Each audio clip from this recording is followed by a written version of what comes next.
Bonjour, nous sommes des élèves de seconde et aujourd'hui nous allons interroger notre professeur de mathématiques, Monsieur Ben Daoud, pour lui poser des questions à propos de sa chaîne YouTube. Donc, je m'appelle Victoria. Je m'appelle Louis. Je m'appelle Adèle. Et je m'appelle Laetitia. Bon, Ali Ben Daoud, professeur de mathématiques de la seconde, mes élèves qui viennent aujourd'hui pour communiquer avec moi sur la chaîne YouTube. On va commencer avec la première question. Quelle a été votre motivation pour créer votre chaîne YouTube? La motivation, ça date de 3 ans. Ma chaîne YouTube, j'ai créée en 2019 et c'était pendant mes cours d'AP, l'accompagnement personnalisé pour les élèves de première. Donc, je ne suis pas vraiment une personne qui suit les réseaux sociaux, je suis pas trop pour ça. Mais par contre, lorsque je pensais à créer ma chaîne YouTube pour les élèves d'AP, c'était le seul objectif, c'est que l'élève, lorsqu'il rentre chez lui, il trouve un support dont il peut revoir ce que le prof a dit en classe. C'était pour aider les élèves surtout les élèves qui sont en difficulté Pourquoi vous avez décidé d'utiliser la plateforme YouTube pour faire?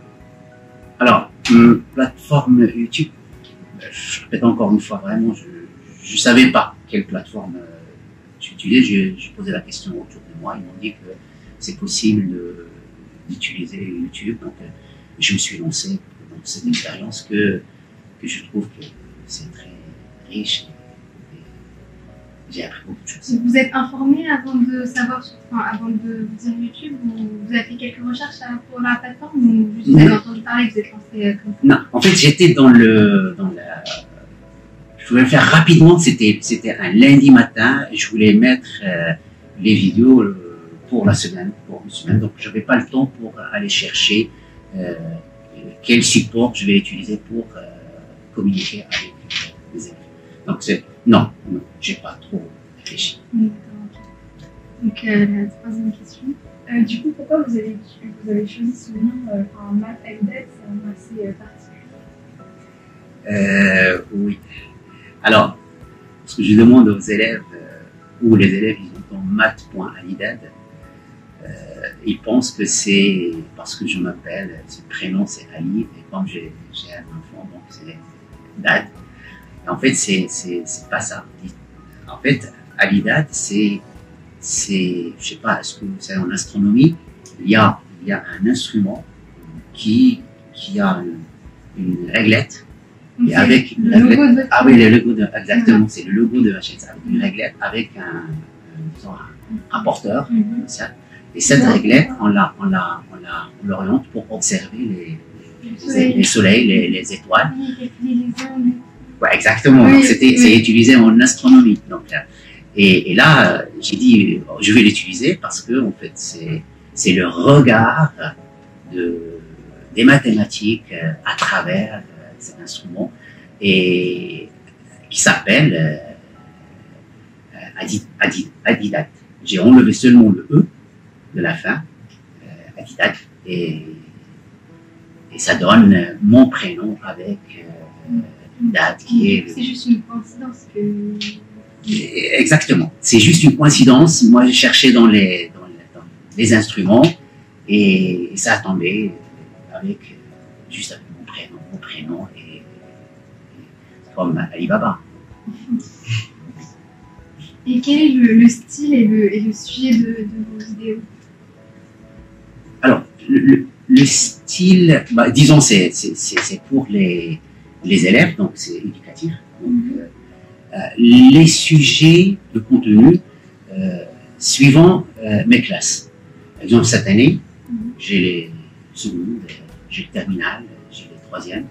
Moi, je travaille je travaille avec ce public qui sont mes classes.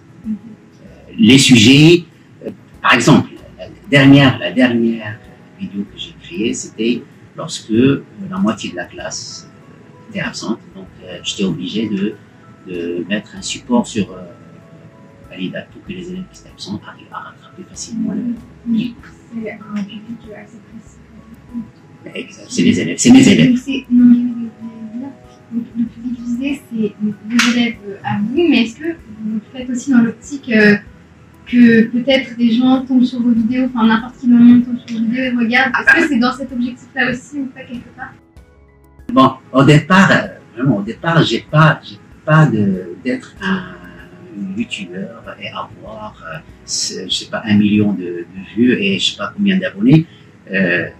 Non, mais ça me fait un très grand plaisir lorsque je vois mes vidéos étaient, à part mes élèves, étaient vues par d'autres, tels que la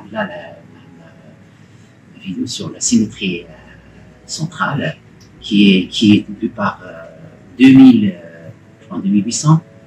2800, moi j'ai pas 2800 élèves, donc je sais que chaque jour elle est vue par 10 élèves qui sont à l'extérieur, et là je suis très content que à part mes élèves qui utilisent ma chaîne, qui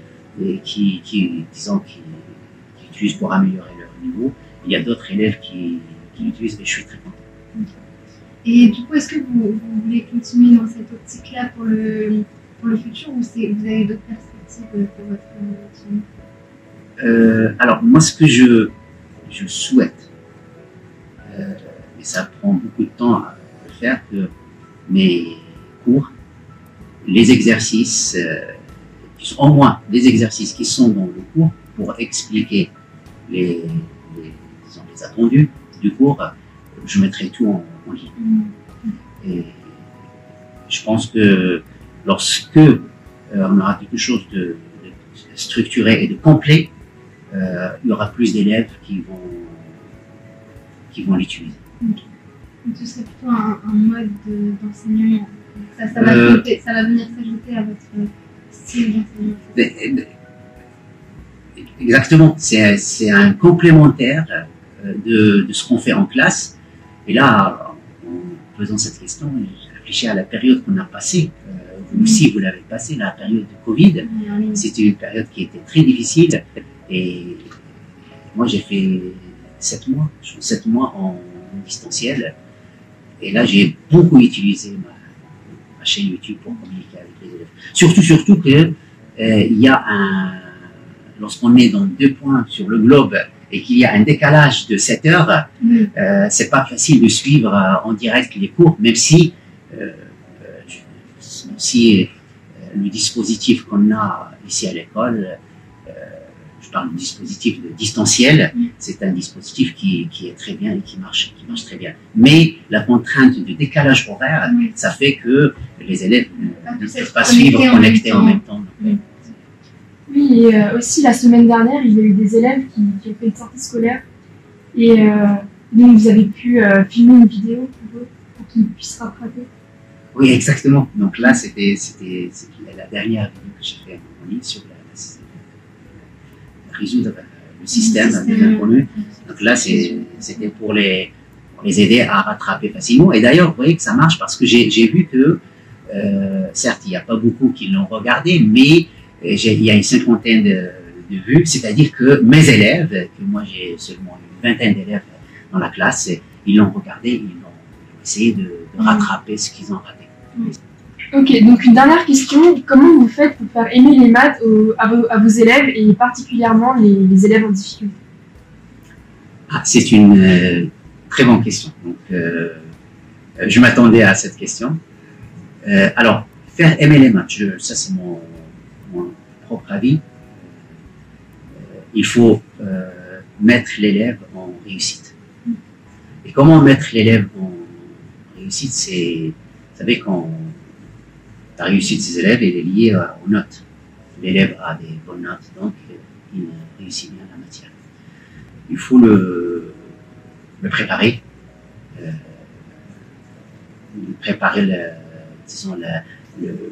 les questions avec lui. Et comme il a des bonnes notes, il va aimer les maths parce qu'il est en situation de réussite.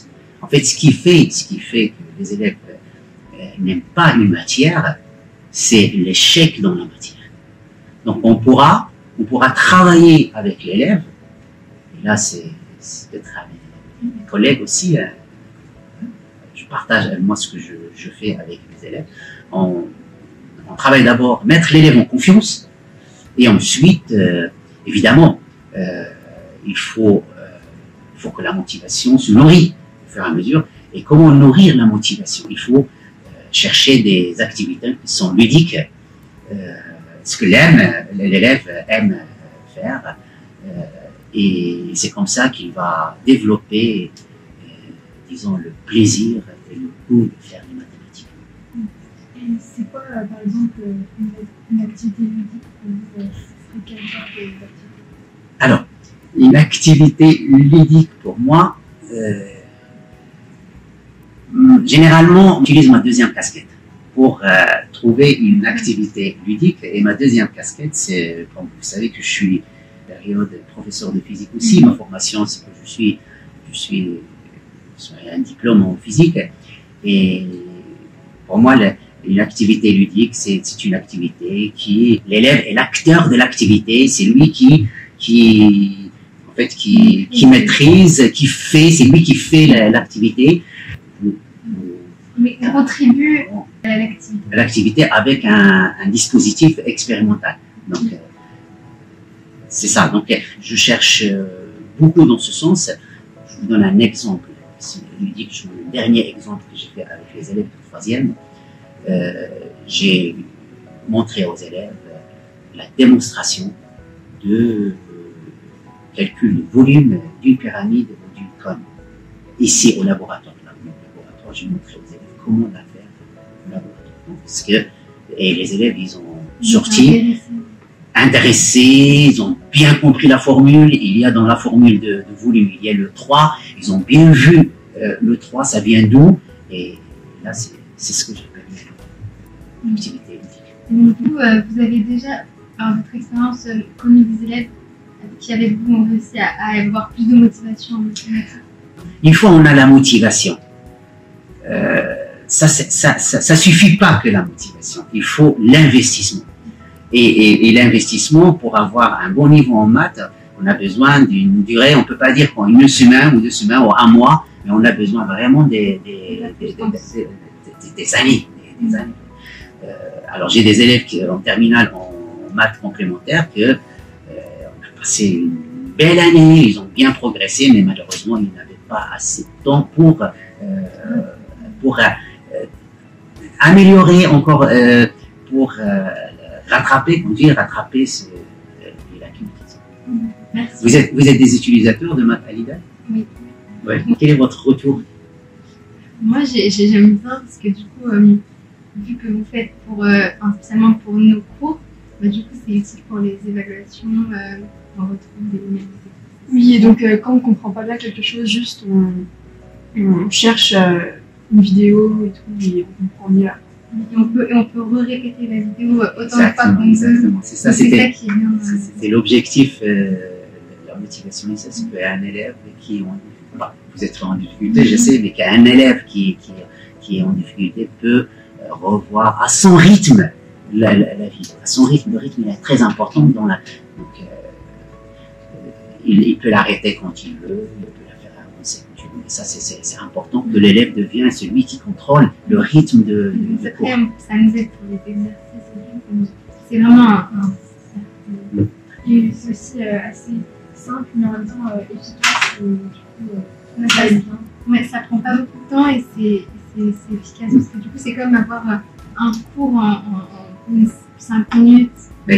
Exactement, et c'est ça, je m'attendais à une question de quel est le temps que vous passez peut-être pour faire la vidéo. En fait, pour faire la vidéo que vous voyez de 5 minutes ou peut-être des fois c'est 2 minutes, comme tu viens de dire, parce que c'est vraiment condensé.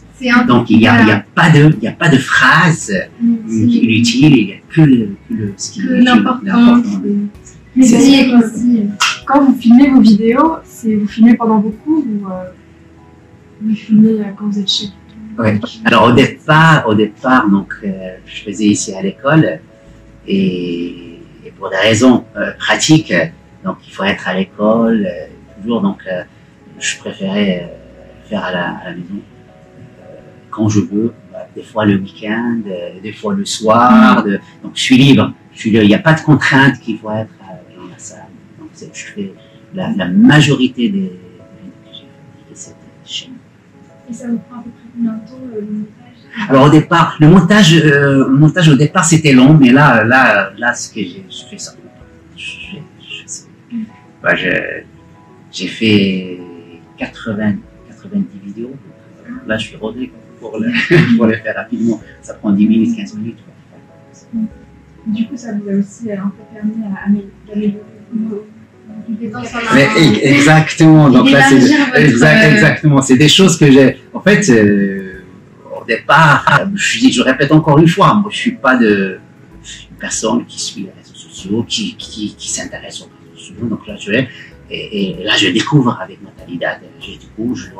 Moi aussi, je dois me mettre, je dois voir comment partager les vidéos, comment les publier, pour toucher plus de public, qu'est-ce qu'il faut faire et tout ça, quel logiciel il faut utiliser pour avoir de la bonne qualité, le son, l'image, le volume de la vidéo pour que ça prend pas beaucoup de temps pour le téléchargement, tout ça. C'est des compétences. Je suis content, donc j'ai appris beaucoup de choses. Et du coup, est-ce que vous recommandez à n'importe quel autre prof de mathématiques de faire la même chose pour ses élèves ou pas? Je pense à chacun est libre de faire ce qu'il veut, mais pour la paix, je pense que c'est vraiment très utile pour les élèves, pour l'accompagnement personnalisé, pour les élèves qui sont en difficulté. Je pense que c'est très utile d'avoir un support pour enregistrer. Donc après, ça peut pas être YouTube, ça peut être encore autre chose, mais enregistrer pour les élèves. Il y a un support pour que l'élève arrive à travailler en autonomie et à son rythme. Bon. Merci beaucoup d'avoir. Merci beaucoup.